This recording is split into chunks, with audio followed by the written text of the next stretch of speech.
Well, good afternoon, everyone. And thank you so much for joining us for our session today on the ERC Synergy Grants.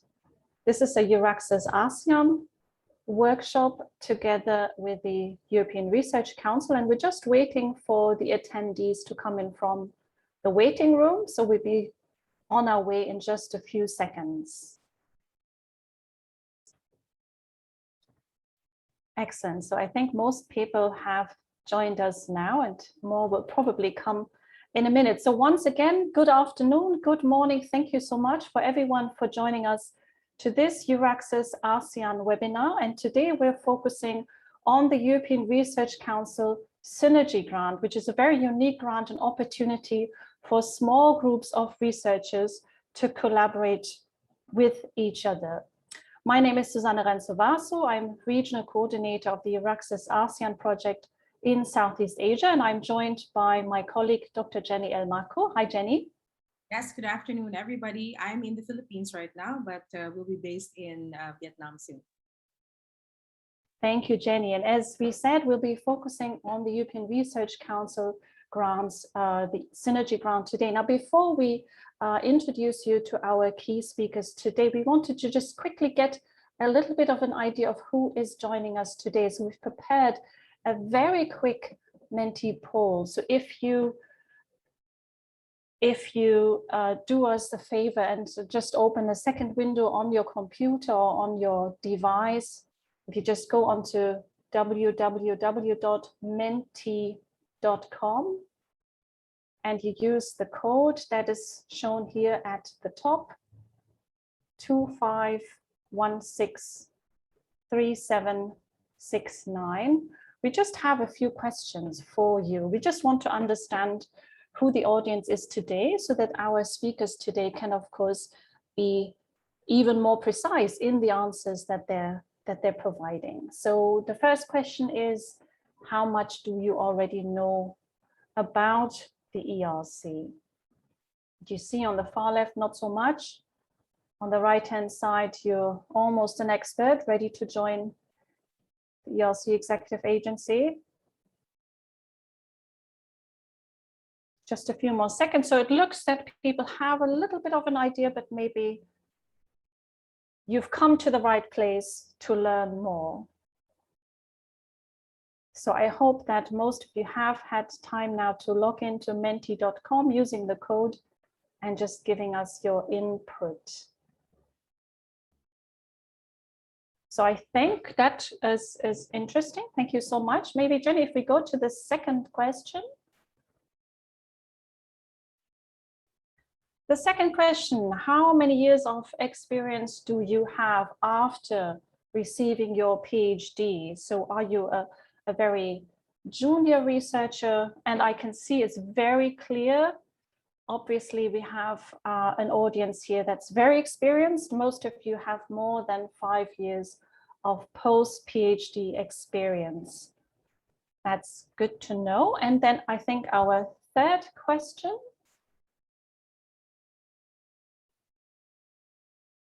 Our third question is, what is your research discipline? Our main speaker today is a biophysicist.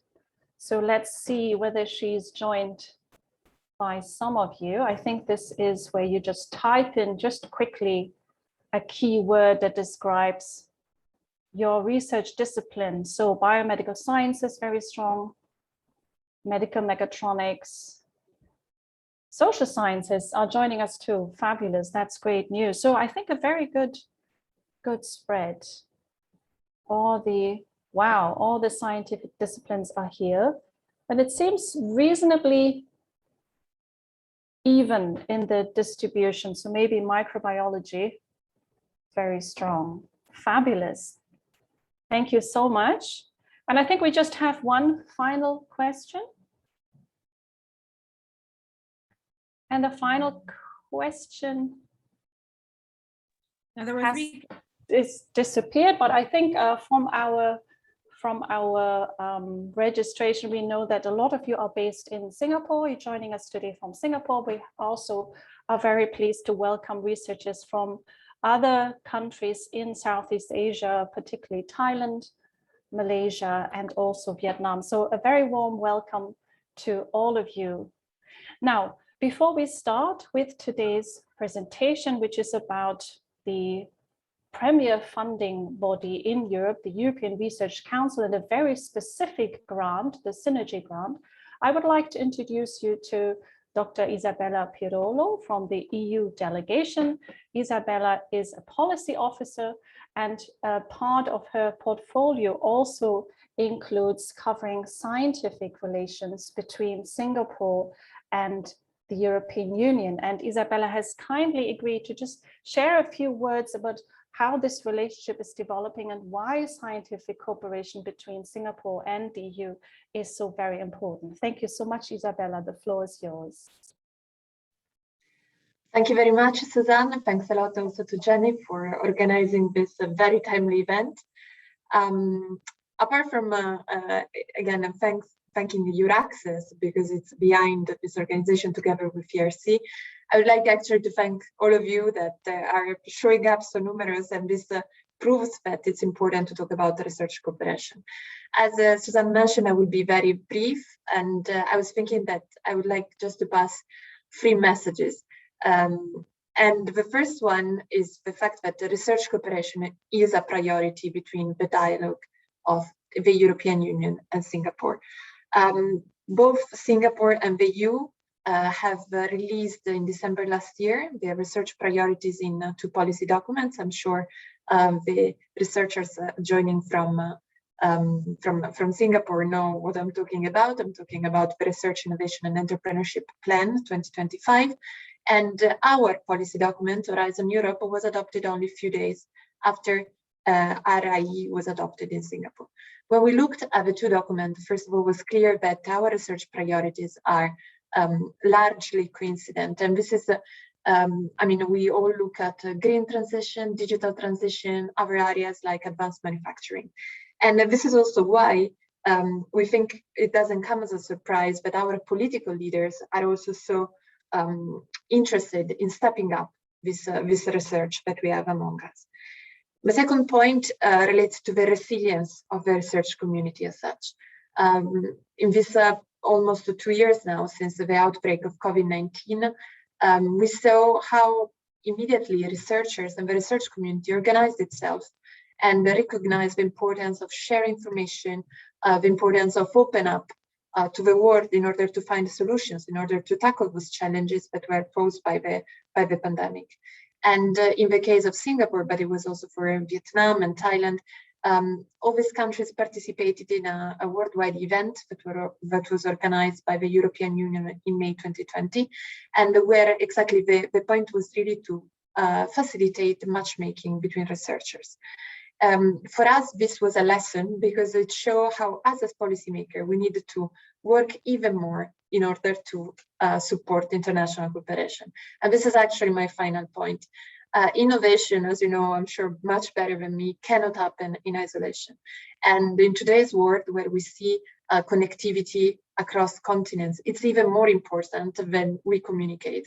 So I'm sure you're here because you believe as well that international cooperation in research is important.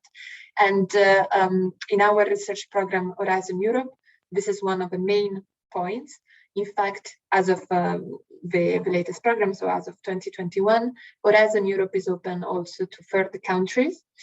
So not only European countries or neighboring countries, but also third countries that have innovative agenda and are like-minded to the EU, and they can have the opportunity to be associated. Now we look up at Singapore as one of these countries that could be part of the Horizon Europe family, and this is why we hope that also Singapore in the near future will consider this opportunity.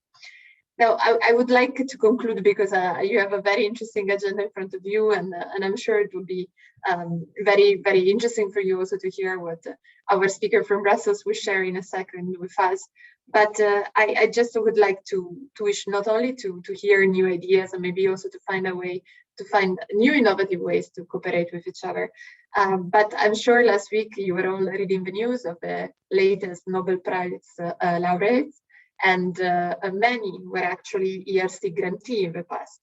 So if I can wish you something, I wish you to be as successful as some of maybe your predecessors. And thanks a lot again, EURACEA ERC, for organizing this webinar and for having me saying these few words. Thanks a lot. Thank you so much, Isabella.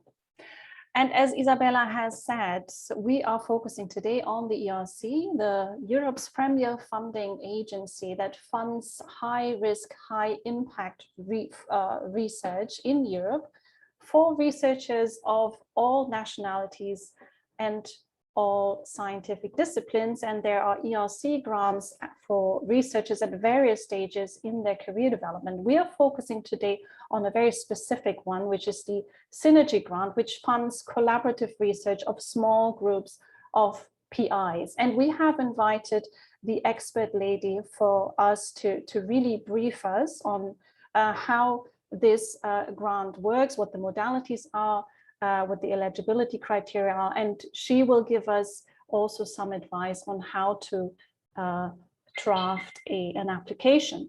So our speaker today is Dr. Agnes Kulcsar. She is the Synergy Grants coordinator with the European Research Council's executive agency. Her role is coordinating the Synergy Grants, and she's done so since the beginning of this grant scheme in 2012. So she really looks back at many years of experience. She is experienced in coordinating the various individual grant evaluations, as well as the work of a scientific officer. So she is also involved, for example, in the preparation of the submission system for the applicants and ensuring a proper implementation of the evaluation process. And like many of the ERC executive agency officers, Agnes herself comes from the scientific background. She was awarded a PhD in biophysics from the University of Szeged in collaboration with the Biological Research Center of the Hungarian Academy of Sciences. And she has also done several postdoc fellowships at various very prestigious institutions across Europe, including France and Germany. And she's switched then from her career in science to working as an administrator in science in 2009. And Agnes will now share with us all the information that we need to know about the Synergy Grant. And of course, this is your opportunity to ask questions. Can I please remind you to keep the microphone switched off and to also not fiddle with the video, and use the Q&A segment at the bottom of your screen for your questions. We have set aside time for all the questions that are coming in, and I'm sure Agnes will do her best to be as detailed as possible. We'll also record this session today, and we will share it along with the slides after the session. Now, the time is now for me to hand over the stage to Agnes. Agnes, please. Hello, good afternoon. Thank you very much for the invitation, and I'm very honored to speak to so many of you about this special grant. So allow me to share my slides with you. I hope you will see them. So I'm just trying to make the slideshow. Yes, can you see them? We can. There's a little black box on. Oh, it's disappeared. Perfect. Thank you, Agnes. Okay. So please allow me. Thank you very much for the poll. It was very useful for me because I will speak a bit about the European Research Council and its funding schemes, because only understanding those, you can understand some of the features of the Synergy Grant when you apply, and then how to apply, prepare an application. I will speak about the evaluation criteria. The evaluation process is extremely peculiar, even for the ERC, and the timeline for the coming call. And I will try to be very practical and give you some hints and tips about a good proposal. So who are we? So we are a funding body in Europe. It's the largest, targeted to frontier research. So that can be everything from basic research to research applications as well. However, it has to push the boundaries of science. That's absolutely important. So we have a budget now that started from 21 to 27, about 16 billion euros. So annually we spend between 2 and 3 billion euros now. And the way we work is that we are quite unique in the sense that we are led by a president and 21 very, very prominent researchers, and they are completely independent from administration. They identify what is good for science, what type of grant research needs to be there, what is important for you as researchers. They establish the strategy. They also establish how the evaluation should be done. And we, the executive agency, we implement it. So that's where I walk, and I try to implement the call for proposals. So to make sure that the wishes of the scientific council, it's done properly and well across every panel, across every field of science. So what is also important to know is that we are funding any field of research. I was very pleased again to see that you are coming from even social sciences, political sciences, across the biomedical, chemistry, catalysis, physics, everything. So perfect. Then it's for you, because we don't have predefined political agendas of what we need to fund. We just fund any field of research on one condition: it has to be absolutely outstanding. So usually we fund individual researchers that come from all over the world. Their requirements is that they come to Europe. Now, the Synergy Grant is an exception. That's why you are here, and maybe that's why you're interested in it. Usually we are giving long-term grants, which means about 5 years. For Synergy Grant is 6 years, and it's 100% funding. What is also important that we fund individual researchers, so the grants go to them, even though it's managed through a host institution. But these grants are portable. So if you don't like your institution, you can take your grant and you can go wherever you wish. And as mentioned, with high risk, high gain type of grants. So let me start of what we are funding. It's very simple, usually. We have 4 main frontier grant types. The first one is for younger grantees, which come after their PhD 2 to 7 years. They get a funding of about 1.5 million. And in certain cases, they get 1 million in addition. I will talk about this extra money a bit later in the context of the synergy, but that's applicable to all ERC grants. For young people, the requirement is that they spend half of their time on the project and half of their time absolutely in Europe. So their host institution with which they are affiliated when they apply has to be in Europe. And then comes the consolidator grant. Again, we fund individual researchers who are applying in any field. They have to spend 40% of their time, again, 50% of their working time in Europe with a host institution in Europe. Then we have the advanced grantees. There is no formal requirement on the PhD. You have people who don't have a PhD and have an advanced grant, but these are for really senior researchers who establish themselves in research, and they have to present, for example, a research profile of at least 10 years. They have to work 30% of their grant and again, have a host institution in Europe.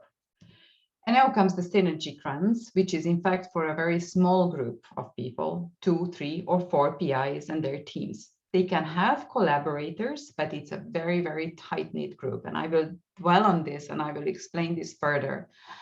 They can be at any career stage. So it's perfectly fine to have a very young PI with a very senior one.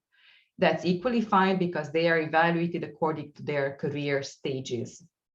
It's a very generous grant that runs for 6 years and you get 10 million euros.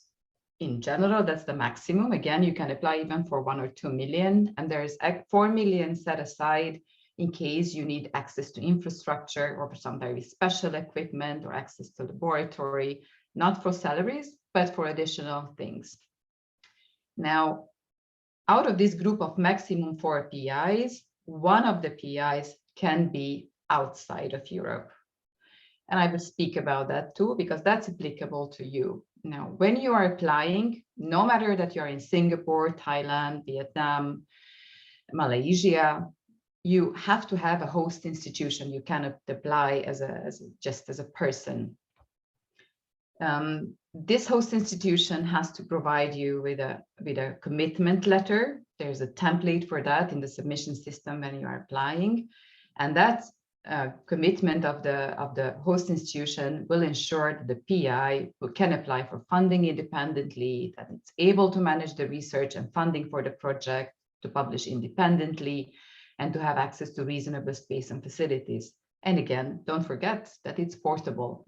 If something does not go right, or your life changes and you would like to move somewhere else, you can do that. You can take the money with you. It's a very good tool to negotiate with the host institution your position, your even long term, because they have to engage you for at least the duration of the grant.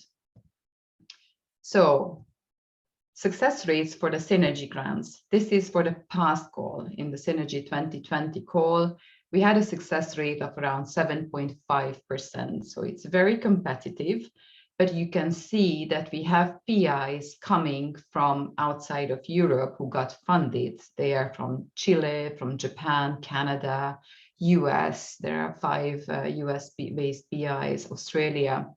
There were applicants from other countries as well. So it's a very competitive call. So now, just again, to be very clear, so applicants with a Singaporean or Malaysian or from Thailand or from Vietnam are considered as outside of European Union or associated countries. So, but one PI out of these countries can associate with a PI that will be based in Europe. So we will have a call budget of almost 300 million euros that will allow around 30 grants to be selected. When you apply, there's no restriction where you are, but again, depends on where you will be afterwards. You have to spend 30% of your working time working on this project in very close collaborations with other people. And for those PIs, again, that are based in Europe, they have to spend their working time, half of their working time in EU, not for you. You can spend 100% of your time in your location now. So the call is now open and it will close for 10 November. But if you want to start now to think about it, you may be too late, but it's not too late for the next year, because one of the core ideas is that you first have to identify a very ambitious research problem. It's not a loose collaboration, so it's not just about going on the net and finding a research partner with whom you can quickly associate and apply now for a grant. But I would advise that first you are thinking very carefully about the research problem that cannot be done by a single person. That's why that's this grant, that you have to have complementary individuals, PIs, together with you who can tackle the problem. So the group, the know-how of the group is extremely important for this grant, and the combination of the scientific approaches, which is reflected in the questions of the reviewers that they have to answer, and they have to find this answer in your proposals. It is also expected that all these PIs remain as part of the group throughout the whole grant. So it's not that you don't like it after 1 year and you go away, because then the whole grant collapses. People cannot really be changed. Team members, yes, but PIs are evaluated. They are as for the individual grants. If, for example, a PI no longer wishes to continue with the grant is terminated. And it's not, again, a regular collaboration grant as you may be used to, or as it is in other parts in the European funding. It's that you have a coordinator and then the others, then they respond to the coordinator and work together. No, there is equality among the PIs. There is a designated corresponding PI and designated corresponding host institution, but that's more of an administrative burden because every communication, every administration goes through them, but they are not responsible for the project. You, as a group of PIs, are all very responsible for the project. And I already pointed out that it's extremely important to realize that it is for any type of researcher. You can be in very early career stage or more advanced or really very senior. There is no age limitation either for these sort of grants. So what is synergy? Synergy, in fact, it's not a buzzword that you are putting together. You just want to show that there is synergy coming together. It's just the means to achieve the end. So in fact, you have to find a very important scientific question that cannot be addressed by an individual PI and their teams. And in the last box I put here, PIs must demonstrate that their group can successfully bring together the scientific elements necessary to address the scope and complexity. This is in fact just a rephrasing of an evaluation question. So they will look at all these elements in your proposal. So it's not a loose cooperation or just networking between PIs or having positions for postdocs or for students. It's not a simple passing of data. And a very important thing is it does not have to be absolutely interdisciplinary. So we have, for example, quantum physics projects that are targeting a single field. Nevertheless, the PIs who are joining it, for example, one is a theoretician, the other one is an experimentalist. One cannot do without the other. Of course, the majority of these research questions that are put forward, they are so complex and indeed so interdisciplinary that they require different fields. For example, we have projects on neuroscience where they want to look at lesions after neurodegeneration. There you have, for example, clinicians, but you also have robotics, you have computers, you have neuroscience, you have everything together. That it can be, but it's not a must to be interdisciplinary in that sense. However, the complementarity of the expertise that comes together, that is absolutely essential. So how does an ERC application look like in general? That's in general, and in particular for the synergy as well, it looks like that you have an administrative part, which is called administrative forms, part A, and then you have the scientific part, part B1 and part B2. Now, the administrative forms, it can be quite easily filled out also by the PIs themselves. Usually they are filled out by the administration of the institution. So there's a corresponding PI who has to be from Europe, starts the proposal.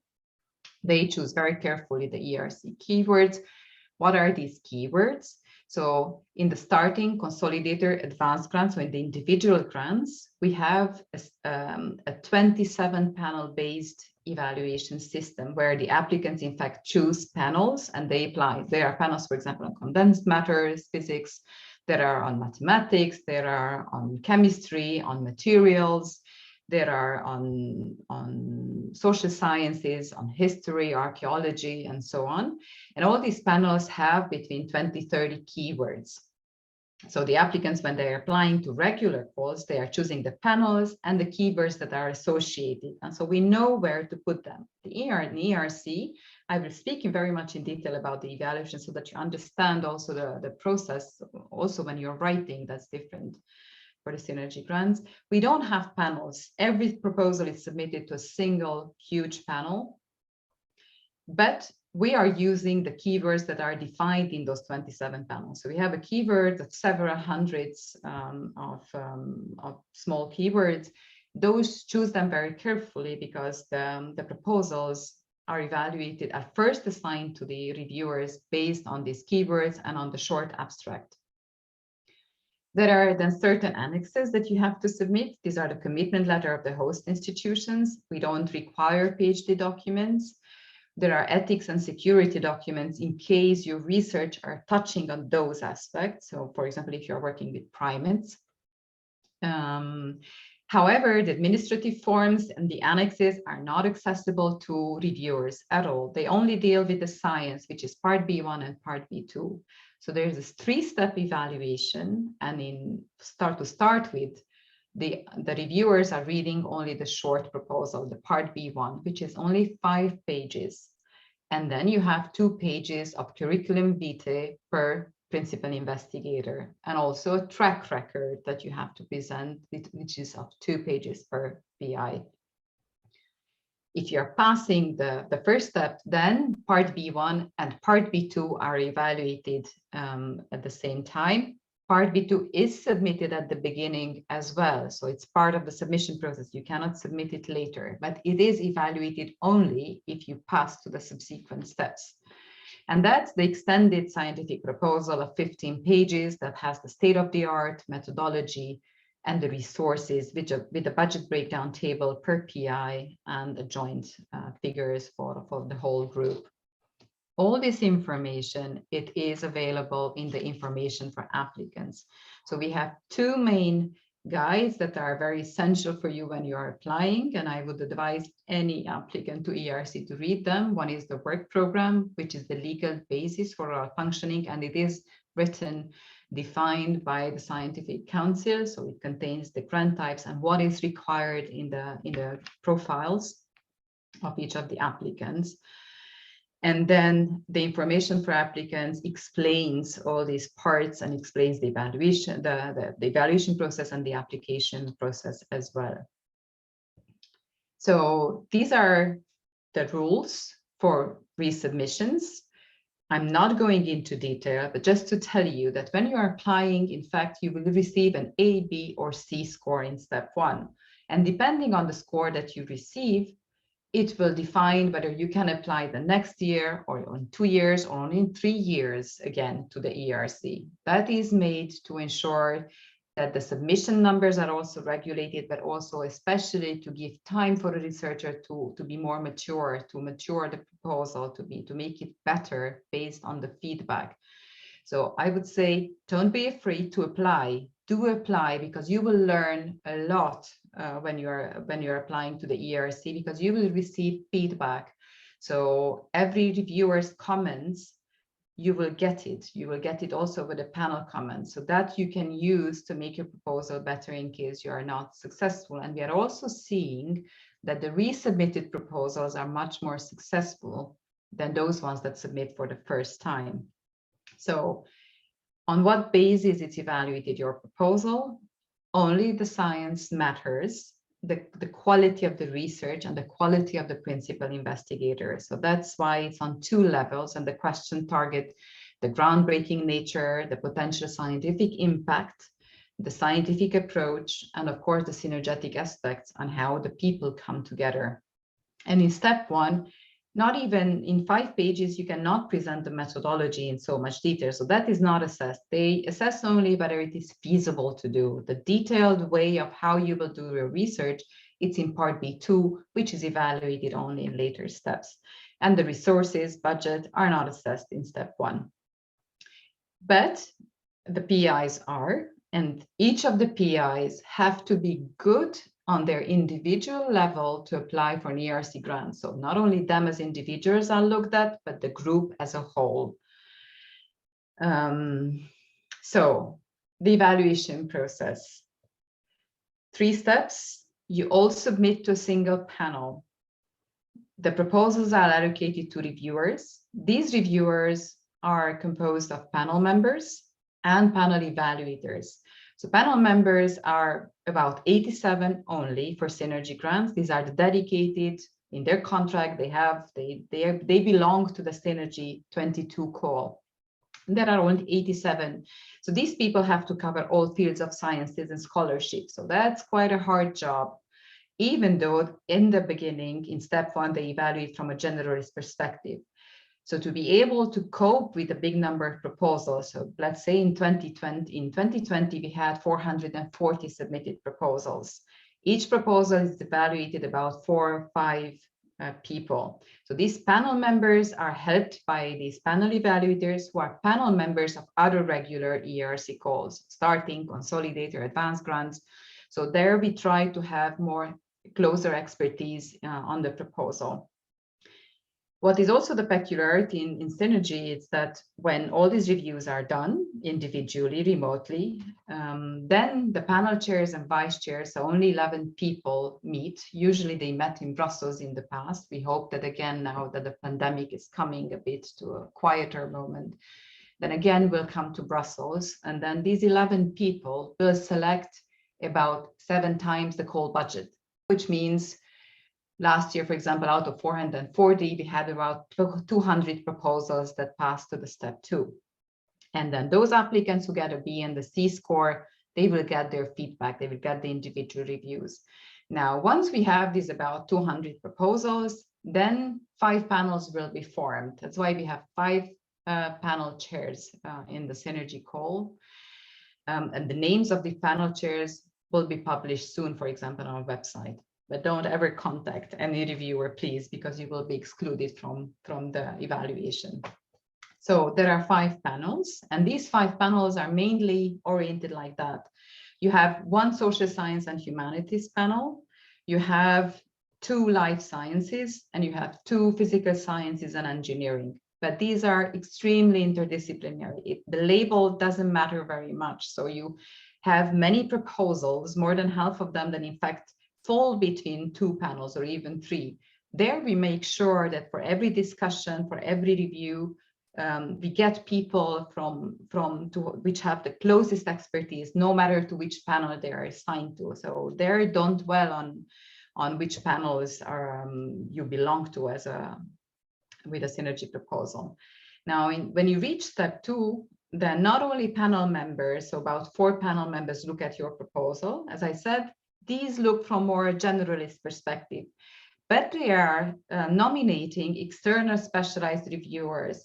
So these will be experts who are very close to your proposal, or make sure that if it's very interdisciplinary, then you have reviewers from all aspects. So in the end, everyone who goes to step 2 or step 3 will have about 10, 11, 12 reviews. So that again can be very useful for you as a feedback to know what's wrong or what's good with your proposal. And then when everyone wrote these individual reviews, then all these panel members, so all the 87 in those 5 panels, they meet. And then they discuss all these proposals together.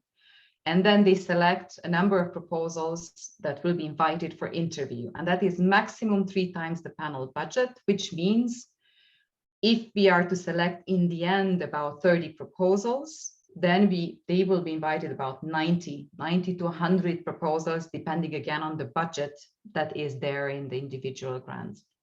So, and then in step 3, there are no new reviews written, the same 5 panels are kept, and then all the PIs are expected to be present at the interview. In the past, we had the interviews in Brussels.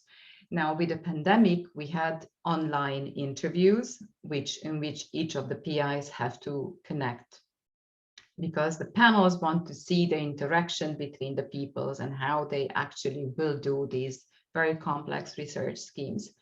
So in the end, then you will see whether you will get an A or a B score. And for everyone that passes to step 2 and step 3, there are no restrictions for the future to apply again to the Synergy grants. So how to prepare it? Have the idea that it for sure requires the effort of 2 or 3 or 4 people. So it's not about the consortium. Again, I'm emphasizing very much that it's a very tight-knit small group of PIs. You have to make sure that you can work with these PIs for 6 years. You have to get a support letter from your host institutions. Write, rewrite the proposal, know your resources. The resources, what I mean, it's not the figures themselves, but how many PhD students or postdocs you require, or what sort of equipment do you need to carry it out. You can have partners as well in the project. So not only partners are team members that are not as prominent as the PIs, they perform certain parts of the project, and they can come from the same institution, or they can come from any institution in the world. If they come, they can be even 2 or 3 from Singapore, but then you can have to make sure that you're explaining their involvement in the project very well. So make sure that in the information for applicants, in the work program, you're reading the evaluation criteria, because that's how you can actually make your proposal better. What the successful researchers told is that they didn't realize what an obstacle the different scientific languages can mean. So a catalysis is not the same for a physicist than for a chemist. And when they write these proposals and they refine the idea, then these scientific vocabulary has to be very well understood for all parties. And that was a challenge for many of the grants when they started to work even on the grants. So what we have also seen that for most of these applications, they got good feedback from their peers. So they repeated, they refined the project based on the feedback of close and not so close scientists as well. And not in the last, I would say, do submit your proposal before the deadline. Now, the deadline is 10 November, as I said. Again, if you are just starting to think of applying this year, you may be too late. However, we've seen many of the applicants who start their proposal writing on the last day. You couldn't think, it's almost half of the people who start, and then they run into issues. You know, the forms are not always that easy, or they don't have a particular paper, or they want to redefine the roles, for example, when they define the administrative forms. And at 5 o'clock Brussels time in the afternoon, it's closing, and that's it. If your proposal, it has an error or it's not complete, then you cannot submit it. So please consider it submitting well in time. You can always submit a new version later on, not later after the deadline, but until the deadline, you can always submit a new or a newer version. So when you want to apply for a Synergy grant, then think about why me, why this group, whether you and the other PIs are internationally competitive in their own career stage. So not you, if you're very young, you don't have to compare yourself to very senior researchers. Think of where you are now. What potential do you have? That's why, again, it's important to read the work program and the information, because it tells you what is required. For example, a starting grant type of researcher that it's just after their PhD. You have to have the potential only. So you have to put in maximum 5 research papers and other things in your narrative. While for example, a senior researcher with an advanced grant profile, you have to put in 10 years, maximum 10 years, not more, but the last 10 years of your research, 10 publications and other things that are described in detail. So make sure that each of you can work independently, because I mentioned that you are equal, and how strong the group is as a whole. It's extremely important, and that you demonstrate that as a PI, you bring the know-how together. So when writing the CVs, there is a template in the application system.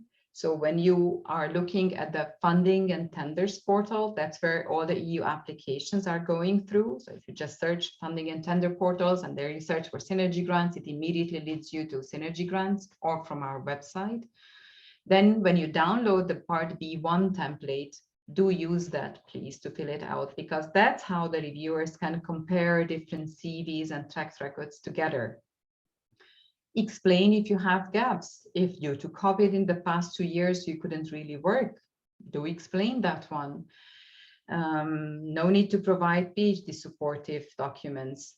And also now in 2021, the ERC subscribed to the DORA principles, with which, for example, the reviewers will no longer evaluate the journal impact factor, because they really want to see what is the contribution of the people and what they made as science, not just what journal they published in. That's why they also introduced a short narrative description of the scientific importance of the research outputs. So consider including that. It's not compulsory, but it's good to have that in. For the project, so part B1, B2, have these questions. Why is this proposed project so important to you, to the site, to the field, to the group? How substantially it goes beyond the state of the art? Does it have the chance to cross-fertilize disciplines? Scientifically, how transformative is it? Can it boost European or world research? Why are you the best persons to carry it out? Why is it timely? We are looking for high risk, high gain projects, which means it's frontier research. Often you may not succeed. That's fine. But even if you don't succeed, what are the risks? Do you mitigate the risks? what other things maybe you can learn even if you don't manage to do what you want. We don't have really milestones, deliverables, and so on in 5 or 15 pages. That's quite hard to do, or Gantt charts. That's very rare that we see in our projects. But do think of justifying the risks of your science. So they're mentioned that there are differences from part B1 and B2. In step 1, only part B1 is read. So make sure that the abstract and that one is really, the 5 pages are read written in such a manner that it's understandable to researchers that are not that close to your field. However, pay attention to the groundbreaking nature. What is the state of the then the funding ID to be filled out. The scientific independence for younger researchers to be evident when they present. And in part B2, do not just repeat part B1, because in step 2, both of them are read together. So if part B2 is just a mere repetition from part B1, or you're using the same sentences, it does not look good because the reviewers are looking at the same time. But do provide sufficient detail on methodology, on the work plan, on selection of case studies, justify the requested resources on not only for the PIs, but explain the involvement of the additional team members and the resources that you would need for them. So to finish off, it's a very competitive call. Now seeing the numbers rising for the applications, we expect to be at least this competitive in 2022 call.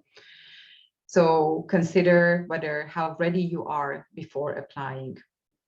And synergy does not mean a loose consortium. And if I would need to define it in one sentence, I would say that the end result should be more than the mere sum of the parts.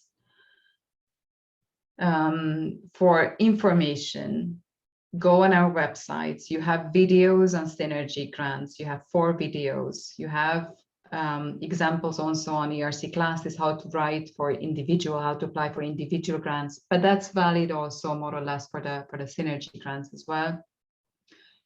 When you are also there, at number 4, I put here examples of Synergy Grants selected in the last call. For every call, we have a press release. These are the results. And there you have further examples on what exactly we funded, both in social sciences, in humanities, in many examples. So you can look at it. You can also search on our websites on the type of grants, the synergy grants, who is there, what type of grants, and you can figure yourself, you can benchmark yourself against these researchers, and you can see what type of science is funded.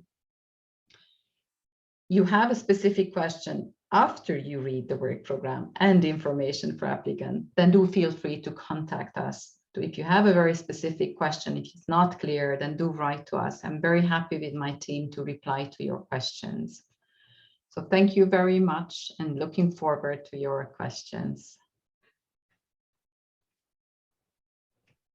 Thank you so much, Agnes, for really a fabulous presentation and I think very, very useful tips on how you can go about planning your own team and hopefully applying for this opportunity.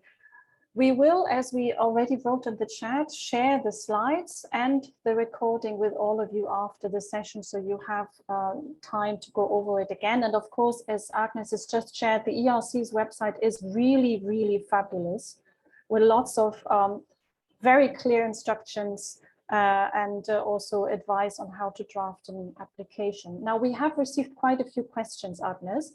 I have tried to cluster them to make them to put them together in an order that's meaningful. So we have still some time, so I'd like to go through them if you allow. Now, a key question for everybody is always, you know, how is this small group of researchers, how is it composed in terms of EU citizens and non-EU citizens? So could you maybe just clarify again? A question, for example, that we've received multiple times is it possible to have one PI from an EU or an associated country and 2 from, let's say, Singapore, a third country? And maybe when you talk about this, can you maybe also say a little bit about the team that the Synergy Grant PIs would would employ, and whether there can be third country nationals involved as well. Thank you. Yes. So as mentioned before in my presentation, it is not possible to have 2 or 3 PIs from Thailand and 1 from EU. That's not okay. It will be ineligible. So as soon as we see that, we kick the proposal out. So it is possible to have 3 PIs from the EU and 1 PI from Thailand. As a PI, these PIs are named in the grant agreement. As I said, they are equal. Now you can have additional team members who do not have that prominent role in the proposal. They are not super important for the project. However, they're important because you cannot do certain parts of it. That's when you can have further partners, further team members from other Thailand, from Malaysia, from other countries in Asia or throughout the world, doesn't matter from where. But that, to be clear, that you cannot have 3 PIs from Asia and 1 from EU. That's not how it works. It was always for the EU. We just opened it 3 years ago to have PIs, very good PIs coming from all over the world to make sure that research is global. But it's still not, we are not funding as a European body mainly just research there, but they can have funding and there's no limits to how much funding they need. Overall, you have an envelope of 10 million plus this 4 million, and which I said the 4 million can be for extra equipment, for extra lab access and so on, that cannot be included in the 10 million. Thank you, Agnes. And just to maybe confirm again, who would be submitting the proposal? Is it a team or is there a lead PI that submits the grant? So it is the corresponding PI, but a PI can also start a proposal. So the way the application process is done, that you can start a proposal by being an administrative person or as a PI or a corresponding PI. However, the first institution that is encoded in the system by default is the corresponding institution. You need to change roles if you're not that.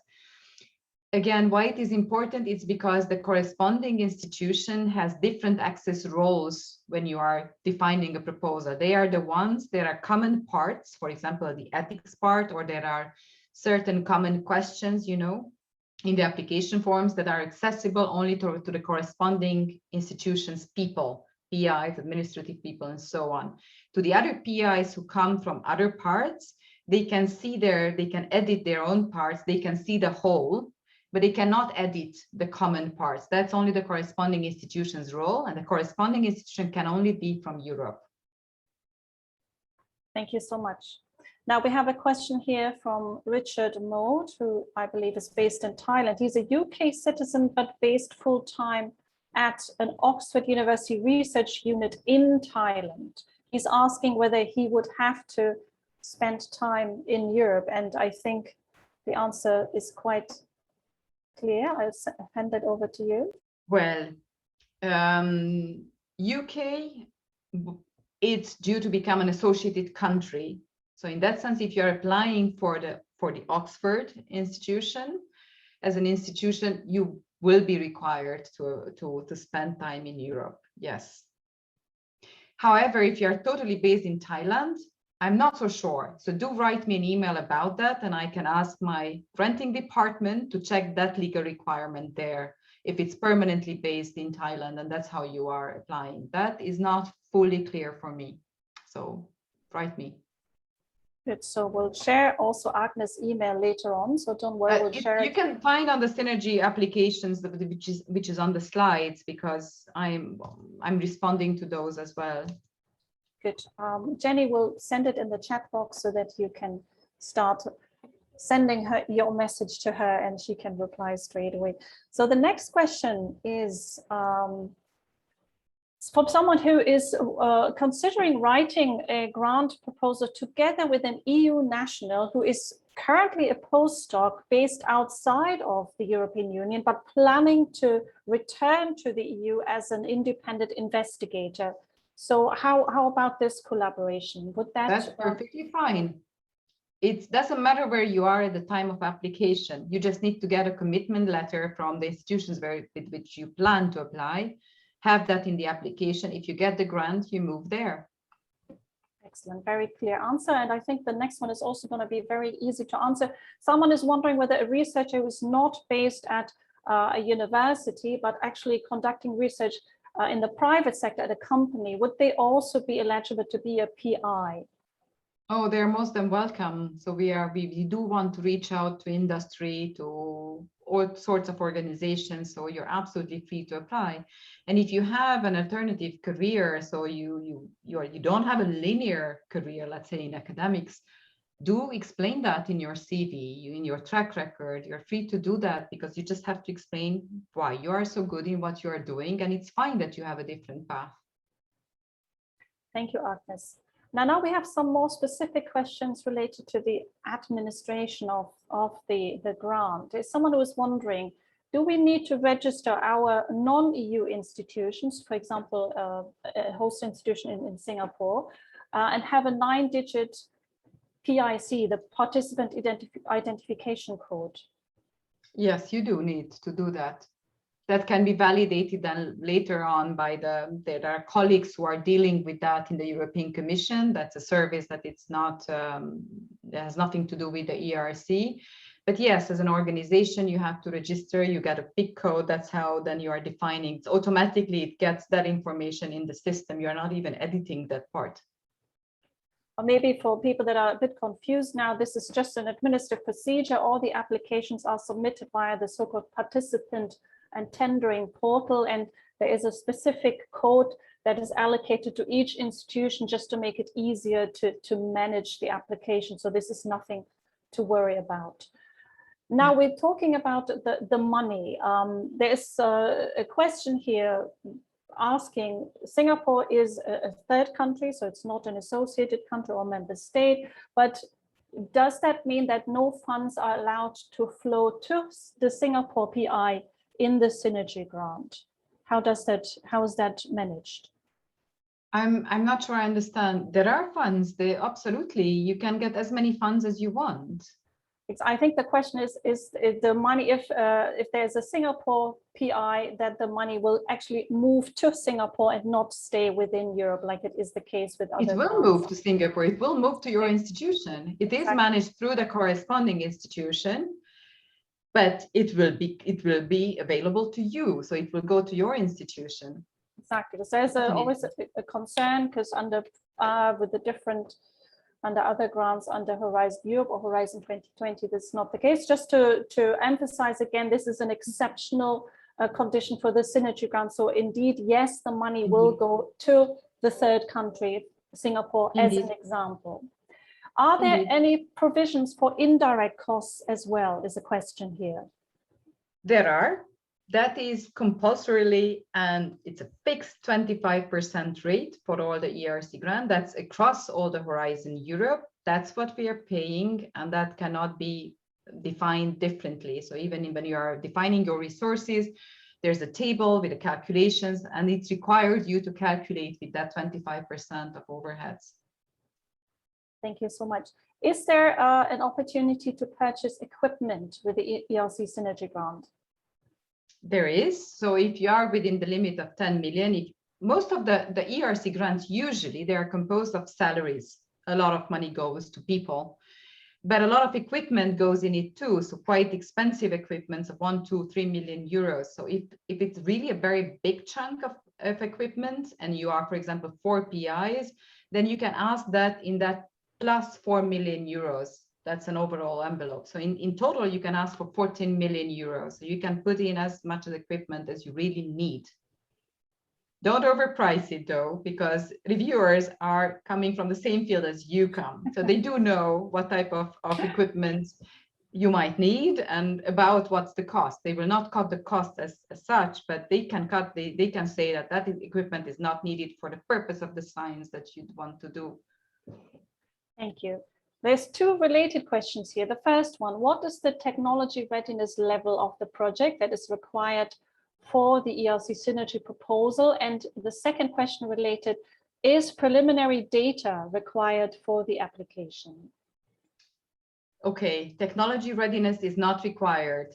We are looking to advance science. not technology as well, if it's really, really innovative. So you don't have to, we are not there where all the science is elucidated and you just want to figure out then the technology. That is not really for ERC. So we are not translational in that sense. We have the proof of concept grants, but these are available only for ERC grantees. So those people who got the grant and they can ask for 150,000 euros to then do this technology transfer of their proposal. That's not about that. It's really about advancing science. What was the second one? Yeah, the preliminary data.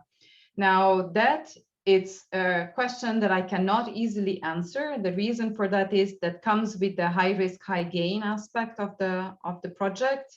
So you want the reviewers to believe what you can do. So for that, of course, there is a need to put in some sort of preliminary data.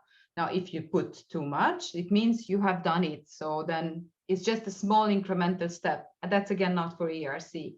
But if you need preliminary data to prove that you can actually, it would be feasible to do your idea, then it's more than welcome to do that, because otherwise it can be science fiction.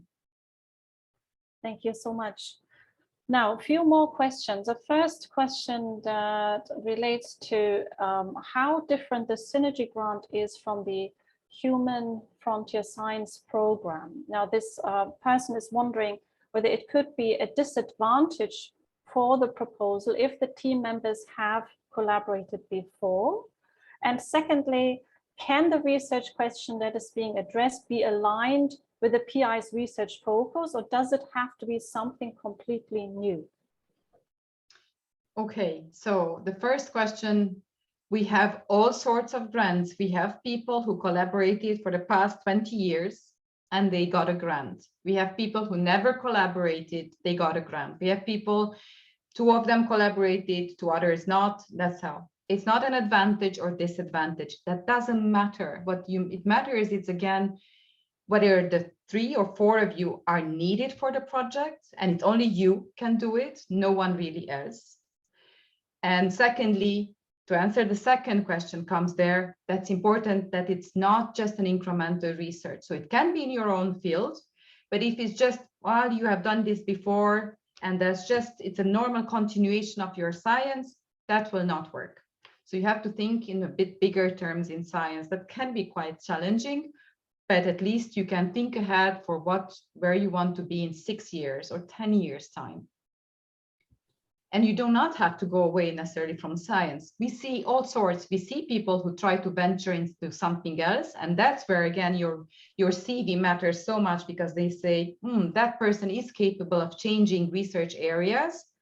And that can have, but it can also be negative, because they can say, he's a physicist venturing into material science from chemistry point of view. I don't believe he can do it. He never proved anything in that. So again, careful in what you wish for or where you want to go, and what can you provide and who else comes on the project. Thank you, Agnes. Maybe 2 more questions about eligibility, and that of course always relates to the status of the UK, but also Switzerland. How are they, what status do they have in this context? Okay, so UK first. So UK currently, it's eligible to apply, provided, and it will be evaluated throughout the evaluation. So they participate as an associated country, not as a third country like Thailand, for example. However, at the time of the grant signature, which will be in a year's time, it will be around November this year when this year's calls evaluation will end. At that time, we hope that the UK will sign an association agreement, because before the signature of the grant, you need to do that. And if you do not have that, then 2 options: either the whole grant will not fly, or you have to change host institution. We hope that the UK will sign. At least that's the line that's the near future that we see, but we don't know. Switzerland, it's a very clear case. It's not eligible as an EU or associated country. From the start, they are considered as a third country. So they can associate, a Swiss PI can associate the 3 other EU or associated countries, even a UK, but they cannot associate with an US or with the Thailand applicant. So these two, the Swiss, Malaysian, for example, together cannot be in the same Synergy grant because they are all third countries for the purpose. Unfortunately, Switzerland did not sign an association agreement, and we don't see anything in the near future. Thank you so much, Agnes. Now, just a few more questions. A question just came in. Someone says they have expensive equipment that was funded from a previous, now completed grant, but they need money to run and maintain it for the purpose of the research. Can this be funded through the ERC Synergy Grant? So the equipment's already there. Yes, this So sort of cost can also be funded, yes. Excellent. You can, again, you have to explain how you will have access. Probably if it's so expensive, other groups are using it too. Not maybe, I'm supposing that it's not only for you. So make sure that the timeshare, whatever it's explained in the proposal. Thank you. So it seems a very flexible approach. And of course, we have people that are worrying that they might not be senior enough. So question is whether they are in fact research at the kind of the middle stage in their research career. Do they also have a chance? Maybe you can just say a little bit about this again, just to encourage very much. applicants. And we are very much would like to see younger people, because in the previous grants, because it's so prestigious, it's really the flagship grants in Europe. We see very senior people getting the grant. They are really very outstanding. So 90% of the grantees have an advanced grant profile, but because young people don't apply that much, and I want to emphasize so much that please do apply, because you will be judged according to your career stage, not compared to a very advanced person. You as a young researcher or middle stage researcher, you will be judged according to that criteria. So read the work program, read the information for applicants to judge yourself. Where do you position? Look on our website, on search for starting or consolidated grants. Look at the people who got the grant and see how you fare, whether you compare to them, how you compare to them, where you are in your career stage, whether you have any chance. And the group as a whole, so it might be that maybe one of the PIs is not as strong as the others in the group. That's okay too, because the group as a whole is judged. So in the evaluation forms, the reviewers will not separately mark every PI how they are. They will mark the group as a whole, but they have a comment box. So they will comment on each of the PIs and they will describe the group, how strong they are, and so on. Thank you so much. And not only, I just want to add that younger stage people are not penalized by the score. So what I mean is that if you would apply afterwards to an individual grant, if you're a younger researcher, no matter what score you receive, you will be able to apply. And that's not the case for senior ones. So if you're a very senior one and you get a C score, it's for sure that you cannot apply to any ERC grant for the coming 2 years. That's again to make sure that they encourage young people to apply and not penalize them for applying with a not successful Synergy grant. Excellent. So that's very encouraging. And we just to round it up, we've received several questions. And of course, the audience is keen to find out about ERC projects that are currently running, maybe to get some idea about what type of research the ERC is looking for high risk, high gain. I've just put in the chat here a website. This is the database where you can look for all the ERC funded projects. You can find out about what they do, and you can also, I think, get in touch or get if you do a little bit of Google search afterwards, find out who the PIs are and maybe get in touch with them. But that is a fabulous research tool to learn a little bit about the type of project that the ERC is funding. Maybe Agnes, if you have also some final advice for the attendees today that are looking to learn more about ERC funded research. And someone was also asking, is there maybe an opportunity to find out which other PIs in Europe might be looking for partners? Do we have some tools here to help those candidates? No, for that we do not have a tool. So on the funding and tenders portal, there's a tool to find partners. So you can search by research field or other criteria as well. And that's fine if you want to apply for the future.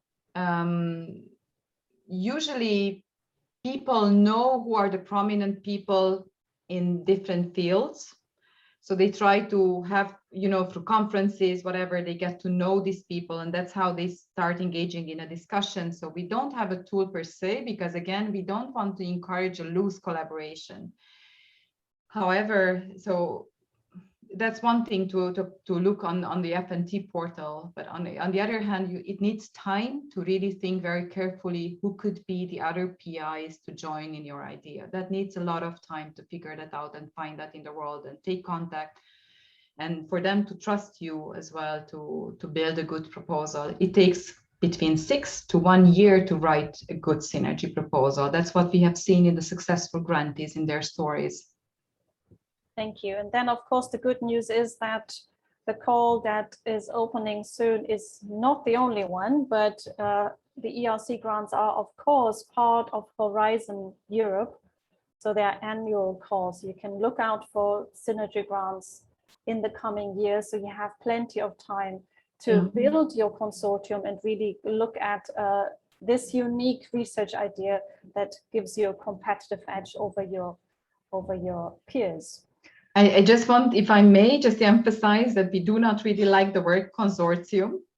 So that's thing to avoid in the synergy grants. That's exactly because in the Horizon Europe and all the other EU grants, you have consortia.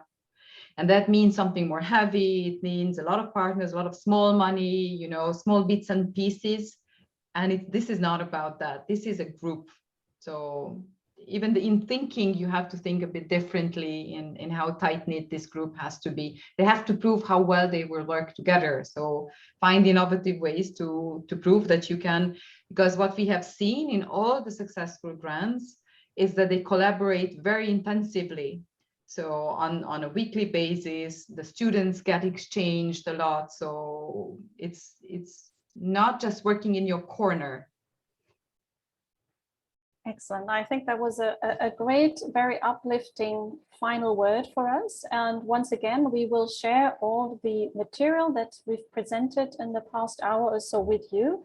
You have already the contact details. Jenny has shared it already in the chat, so you can reach out to Agnes and her team if you have more specific questions. We also have the fabulous NCP network across Europe and in some third countries as well. NCP is the national contact point. So these are experts on the, for example, the ERC grants, who will be able to advise you on some of the logistical and administrative aspects. We don't have, someone was asking this question, we don't have ERC NCPs in Southeast Asia at the moment. I had a quick look. There are some in Korea, New Zealand, and Australia. That's closest to us.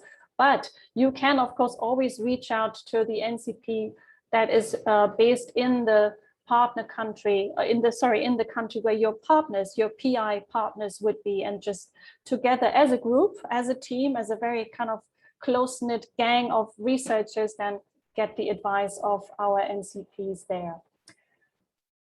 I'm just taking a final look, but I think no more questions have come in. I think this was really an excellent session. Thank you so much, Agnes. Thank you very much. And for everybody who joined us, thank you so much. We hope that you found this informative. You can always reach out to us, to Jenny and myself here in Singapore and Southeast Asia. Our email is asean@euraccess.net.